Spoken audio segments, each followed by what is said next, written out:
Mankapur police ठाण्याच्या हद्दीत तरुणीचा खून करून आत्महत्या असल्याचा बनाव रचणाऱ्या आरोपीला गुन्हा दाखल झाल्यानंतर अवघ्या 12 तासात पोलिसांनी ताब्यात घेतलाय।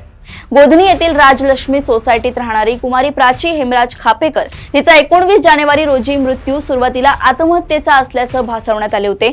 मात्र शवविच्छेदन अहवालात डोक्याला गंभीर दुखापतीमुळे मृत्यू झाल्याचे निष्पन्न झाल्याने हा खून असल्याचे स्पष्ट झाले।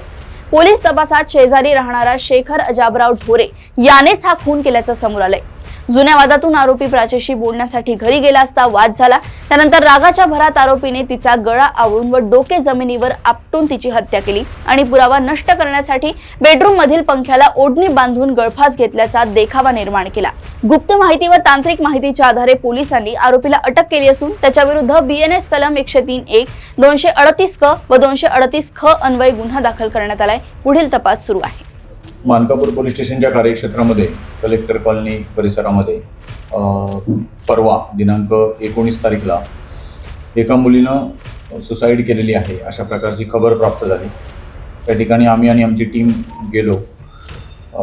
त्या ठिकाणी पीडित मुलीचा मृतदेह होता, तो घरच्यांनी खाली उतरवलेला होता आणि काही प्रमाणात तिच्या डोक्याला थोडीशी इंजुरी होती आणि गळफास घेतल्याने दरवाजा वगैरे आतले लॉक झालेले होते आणि ते लॉक तोडून आपण तिला खाली उतरवले असं घरच्या लोकांनी सांगितलं।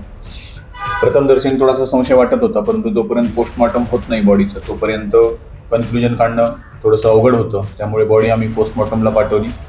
काल रोजी त्याबाबत पोस्टमॉर्टम करण्यात आलं। पोस्टमॉर्टम त्या ठिकाणी चालू असताना आम्ही स्वतः हजर होतो आणि वैद्यकीय अधिकारी यांच्याशी देखील चर्चा केली।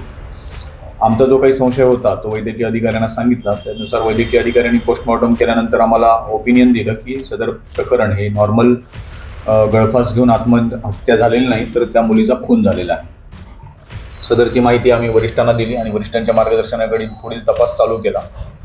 या तपासामध्ये सुरुवातीला हा खून कोणी केला याबाबत काही माहिती मिळत नव्हती। घरचे जे मृतक मुलीच्या घरचे लोक आहेत तेही ठोस खुनाबाबत काही सांगू शकत नव्हते।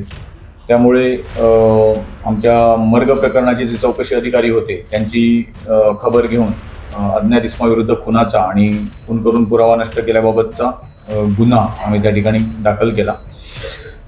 गुन्हा दाखल करून तपास चालू केला असता त्या शेजारी राहणारा मुलीच्या घराच्या आजूबाजूच्या परिसरात राहणारा शेखर ढोरे वय 38 वर्ष हा इसम आहे। त्याचं नाव तपासामध्ये समोर आलं। शेखर ढोरे आणि मृतक मुलगी यांच्या कुटुंबियांचे काही वर्षापूर्वी अतिशय चांगले आणि घनिष्ठ संबंध होते। दोघांचं एकमेकांकडे येणं जाणं असायचं, परंतु शेखर ढोरे आणि ही पीडित मुलगी यांच्यामध्ये जास्त बोलचाल होत होती, जास्त बोलणं होत होतं आणि हे जेव्हा घरच्यांच्या लक्षात आलं तेव्हा पीडित मुलीच्या मयत मुलीच्या भावानं त्यांना समजावून सांगितलं की एवढं जास्त बोलणं चांगलं नाही आणि तेव्हापासून मागच्या 1.5 ते 2 वर्षापासून त्यांच्यातली बोलचाल बऱ्याच प्रमाणात बंद झालेली होती। कदाचित त्या गोष्टीचा राग आरोपीच्या मनात असावा। दिनांक 19 रोजी ज्या दिवशी घटना घडली त्या दिवशी आरोपीला त्यानंतर आम्ही ताब्यात घेतलं आणि आरोपीला ताब्यात घेतल्यानंतर त्याकडे विचारपूस केली असता असं दिसून येतंय की ज्या दिवशी घटना घडली त्या दिवशी घरात कोणी नसताना आरोपी त्या ठिकाणी आला आणि मुलीशी बोलण्याचा प्रयत्न करू लागला। मुलीने त्याला विरोध केला, त्यातून त्यांची बाचाबाची झाली, त्या रागातून झटापट झाली आणि त्यामध्ये रागारागानं पीडित मुलीचा गळा त्याने आवळला, तिला बेशुद्ध केली आणि त्यानंतर तिचं डोकं हे जमिनीवर आपटलं।